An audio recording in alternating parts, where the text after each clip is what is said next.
In 1662, England struck a deal for a royal marriage that came with a truly incredible dowry, entire cities and the keys to a global trading empire.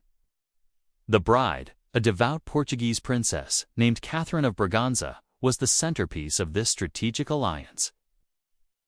But while the nation gained an empire, its new queen was about to step into a private world of constant infidelity, public humiliation, and crushing pressure to produce an heir. All of it courtesy of her new husband, the merry monarch, King Charles II. This wasn't just a political union, it was a collision. On one side, you had a sheltered, deeply religious woman raised in the quiet of a convent. On the other, a king famous for his hedonism and a court renowned for its scandal. Theirs is a story of heartbreaking personal tragedy played out against a backdrop of immense geopolitical change. A story of what happens when the cold, hard demands of the state clash with the fragile realities of the human heart. To get to know the woman at the center of this storm, we have to go back to Portugal in the mid-17th century. Born in 1638, Catherine was the daughter of King João IV, the man who freed his nation from 60 years of Spanish rule. Her childhood was shaped by two powerful forces: the fierce political struggle for her country's independence and the quiet, devout piety of her upbringing. Sheltered by her formidable mother, Louisa, Catherine was educated in a convent. Her world was one of faith and strict royal etiquette.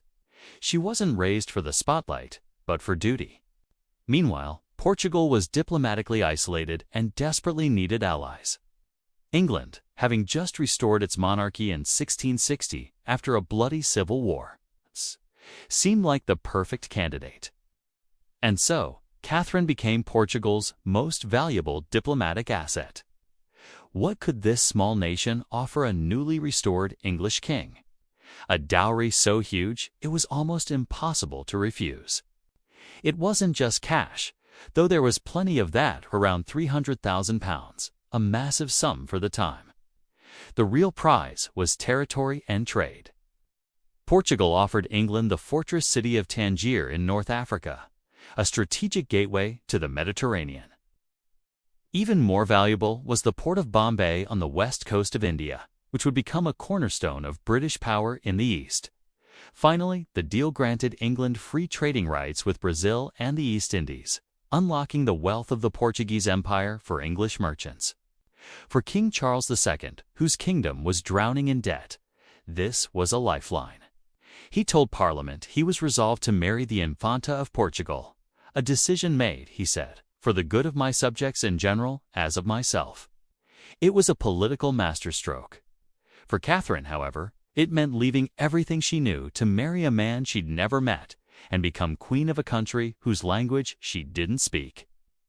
At 23, the serene princess prepared to sail for England, bringing with her the Portuguese custom of drinking tea, a small comfort from home that would unexpectedly help change English culture forever. And the man she was sailing to meet, he couldn't have been more different. King Charles II was a product of chaos and exile. He'd seen his father executed, his kingdom dissolved, and had spent his youth wandering Europe as a king without a country. When the Restoration put him back on the throne in 1660, it wasn't just a political event, it was a cultural explosion. After years of grim Puritan rule, England was ready to party, and Charles, the merry monarch, was happy to lead the festivities. He was charming, witty, and had a voracious appetite for pleasure. His court was a dazzling, dizzying world of theater, science, lavish parties, and unrestrained debauchery. It was a place where power was often wielded, not in the council chamber, but in the bedchamber. The undisputed queen of that unofficial court was a woman named Barbara Palmer, the Countess of Castlemaine. Beautiful, ambitious, and utterly ruthless, Barbara was Charles's principal mistress. Their relationship wasn't some quiet affair hidden in the shadows. It was a public spectacle. She was a recognized power at court, influencing policy and bearing the king several children he openly acknowledged. The diarist Samuel Pepys noted that in the very week Catherine arrived on English shores, Charles spent every single night at Barbara's home. This was the world waiting for Catherine, a world where the king's mistress was a political force, where infidelity was flaunted, and where the virtues of piety and modesty were seen as quaint at best and boring at worst. The stage was set for a drama of profound personal suffering, a trial by fire that would begin the moment she stepped onto English soil. In May of 1662, after a brutal sea journey, Catherine of Braganza finally arrived in Portsmouth, exhausted and ill. When she asked for a cup of tea, a comfort from home, the English courtiers were reportedly baffled and offered her beer instead. It was a small but telling sign of the cultural chasm she had just crossed. Charles traveled to Portsmouth to meet his bride, and their first encounter seems to have been surprisingly warm. Charles wrote that despite her modest appearance, which some courtiers judged harshly, he was very happy. He was charmed by her excellent good eyes and seemed genuinely taken with her gentle nature. For a brief moment, there was a glimmer of hope that this political arrangement might just blossom into a real partnership. They were married on May 21, 1662, in two ceremonies. First, a secret Catholic service to honor her faith, and then a public Anglican one, a necessity in a fiercely Protestant nation. For the first few months at Hampton Court Palace, Charles seemed attentive and affectionate. It appeared as though the merry monarch might actually be settling down, and that the quiet princess had managed to capture his heart. But this idyllic period was a fragile illusion. The reality of Charles's life and the formidable presence of his mistress couldn't be kept at bay for long. While Catherine had found a husband who could be kind in private, she was about to discover the cruel public demands of being his wife. The honeymoon came to a screeching halt with an incident so infamous it's known as the bedchamber crisis. The fight was over one of the most prestigious roles in the Queen's household, the ladies of the bedchamber. These were the Queen's closest companions, and King Charles II, in an act of stunning audacity, decided to appoint his primary mistress, Barbara Palmer, to one of these positions. This wasn't just tactless. It was a power move and a deep personal insult. It would force Catherine to accept her husband's lover into her most intimate circle. It was a public declaration that Barbara Palmer held a formal, recognized place at court, and the Queen would have to put up with it. When Catherine saw Barbara's name on the list, she simply struck it out. But Charles wasn't so easily deterred. At a formal gathering, he personally led Barbara over and presented her to his wife. The shock was immediate. Upon realizing who this woman was, Catherine gasped. Her face went white. She reportedly suffered a sudden nosebleed and then fainted in front of the entire court. She was carried from the room, shamed and distraught. But if she expected sympathy from her husband, she was gravely mistaken. Charles was furious. He saw her reaction not as the pain of a betrayed wife, but as public defiance. A huge argument erupted between them, so loud it was said the entire palace could hear it. Catherine begged him to be spared this humiliation, even threatening to return to Portugal. Charles's response was cold and cruel. He was determined, he said, to go through with this matter, let what will come on it. To break her resistance, he systematically dismissed her beloved Portuguese retinue, leaving her isolated and alone. Cornered and heartbroken, Catherine had no choice but to surrender. She accepted Barbara Palmer into her household. It was a total, crushing defeat. The bedchamber crisis brutally defined the terms of her marriage. It taught her that her feelings were secondary to the king's desires, and that her role as queen was one of public endurance, not private partnership. After the humiliation of the bedchamber crisis, a new and even more devastating pressure began to mount: the absolute necessity of producing an heir. For a 17th-century monarchy, succession was everything. A king's primary duty was to provide a legitimate son to secure the dynasty. The tragic irony was that while Charles's mistresses produced a steady stream of illegitimate children, the Queen's chambers remained silent. The pressure on Catherine was immense, and her private tragedy became a public political crisis. She suffered through at least 3 devastating miscarriages. Between 1666 and 1669, each one was a flicker of hope extinguished in grief. In 1663, she fell gravely ill with a fever, and in her delirium imagined she had given birth. In a rare moment of tenderness, Charles sat by her bedside for hours, weeping and played along, comforting her by saying she had indeed borne him 2 sons and a daughter. But these private moments of compassion didn't stop the political storm. As years passed with no heir, powerful figures at court began whispering about divorcing the barren queen. The idea gained traction, especially since Charles's brother and heir, James, was a Catholic, a fact that terrified Protestant England. Here, however, in the face of immense pressure, Charles revealed a surprising and unshakable loyalty. He flatly refused to even consider divorcing Catherine. He might be a faithless husband, but he would not cast her aside for political convenience.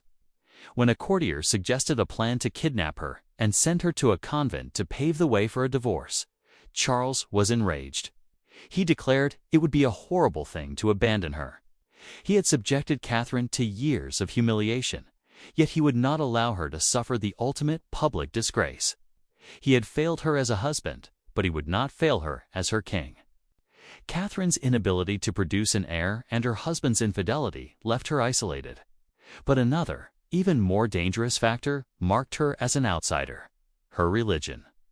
As a devout Catholic in a fiercely anti-Catholic country, Catherine was a constant object of suspicion.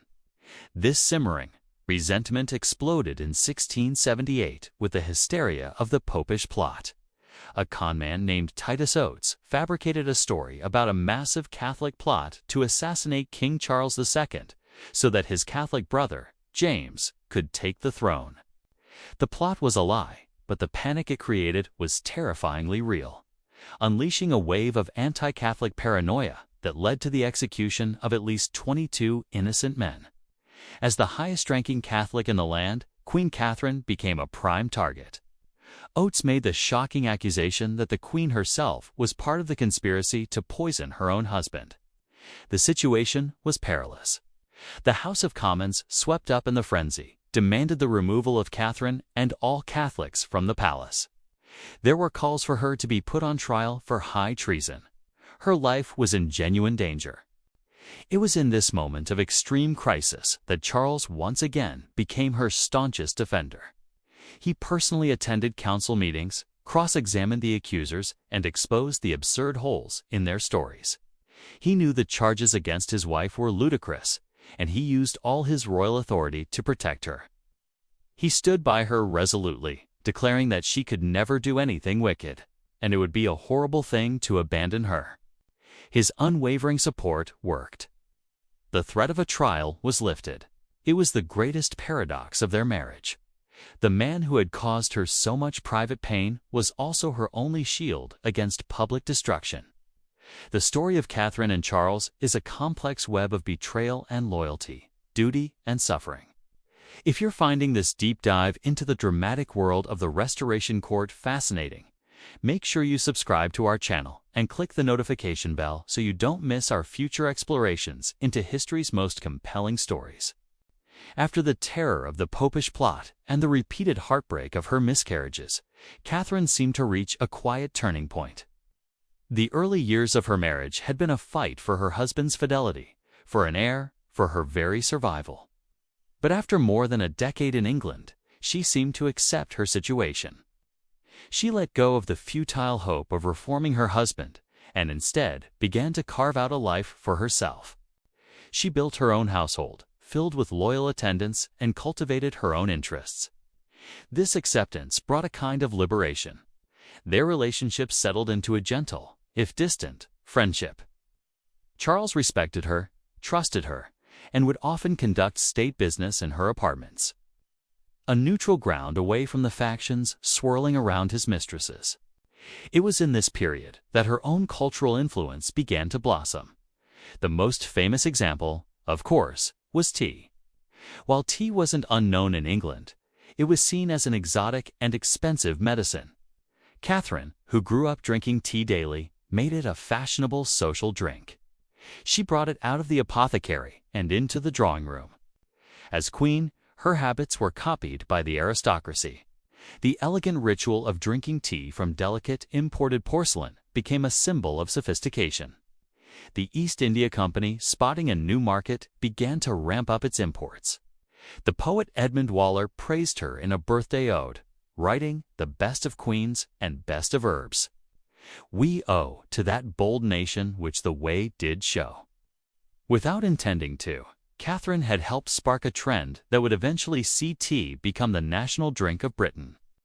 Her influence didn't stop there.